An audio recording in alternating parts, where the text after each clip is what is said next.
Hello everyone, Deb Floros for Rings and Things. I'm going to make some fun earrings using these Crystal Lane flatback rhinestones and these JBB findings. They're cloverleaf connectors. They look like flowers, and we just need some beautiful ear wires to match up to them. Those are stainless steel French hook ear wires.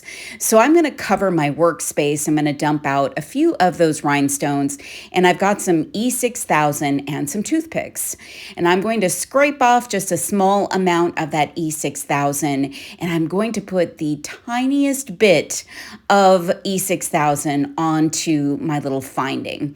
And I'm going to move quickly with my toothpicks to make sure that we don't get that stringiness that you get with E6000. I'm using a Crystal Katana applicator to pick up the rhinestones and place them onto my finding. While the glue is drying, you have a little bit of time to move around that rhinestone if you need to.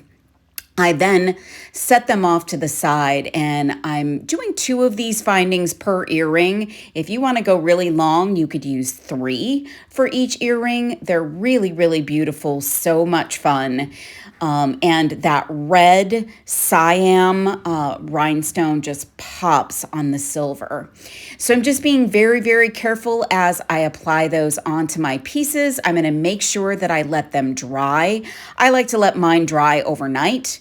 Then you're going to grab your pliers, you're going to open up your ear wire, and you're going to attach your first connector piece, close up that ear wire, and then you'll need some jump rings to attach the 2 pieces together. And I like to use 4mm jump rings. I like to always use the smallest jump ring that will work and allow movement of both pieces. The 4mm worked great with connecting these 2 pieces, so that's what I selected for this project. So I'm just doing that, and it's so easy. You've got so much room to connect them, and I actually use 2 jump rings for that connection point. Just like that. Oh, that's actually 1. I'm going to add the second one now.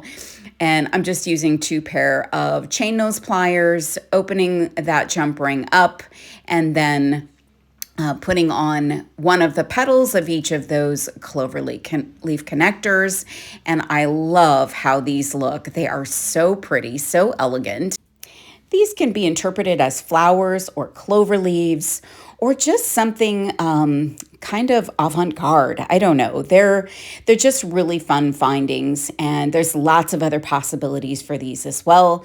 Those red rhinestones just pop on that silver. So beautiful.